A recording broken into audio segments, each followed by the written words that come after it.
வராகி அம்மனின் அம்சத்தில் பிறந்த ராசிக்காரர்கள் மகர ராசிக்காரர்கள்.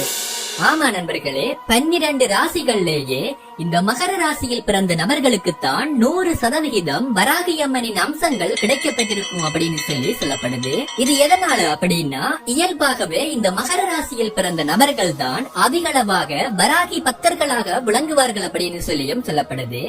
உதாரணமாக நீங்களே பாத்தீங்க அப்படின்னா தெரியும், ஒருவேளை நீங்க ஒரு மிகச்சிறந்த வராகி பக்தராக இருக்கீங்க அப்படின்னா பெரும்பாலும் நீங்க ஒரு மகர ராசியில் பிறந்த நபர்களாகத்தான் இருப்பீங்க.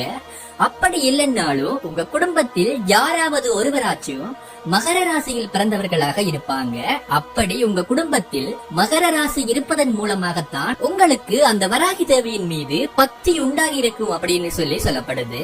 இதற்கு நிறைய காரணங்களை ஜோதிட சாஸ்திரங்கள்ல சொல்லியிருக்காங்க. அதுல மிக முக்கியமானது என்ன அப்படின்னா, வராகி தேவி தன்னுடைய அவதாரத்தை எடுக்கும் போது சந்திர பகவான் மகர ராசியில் இருந்தார் அப்படின்னு சொல்லப்படுது. அதனாலதான் இந்த மகர ராசிக்காரர்களுக்கு அதிகப்படியான தெய்வ சக்திகளும் அதே சமயம் வராகி தேவியினுடைய அம்சங்களும் கிடைக்கப்பெற்றிருக்கா. அதனால மகர ராசியில் பிறந்த நபர்கள் வராகி தேவியை வழிபடுவது அப்படிங்கிறது ரொம்ப ரொம்ப நல்ல பலன்களை கொடுக்குமா.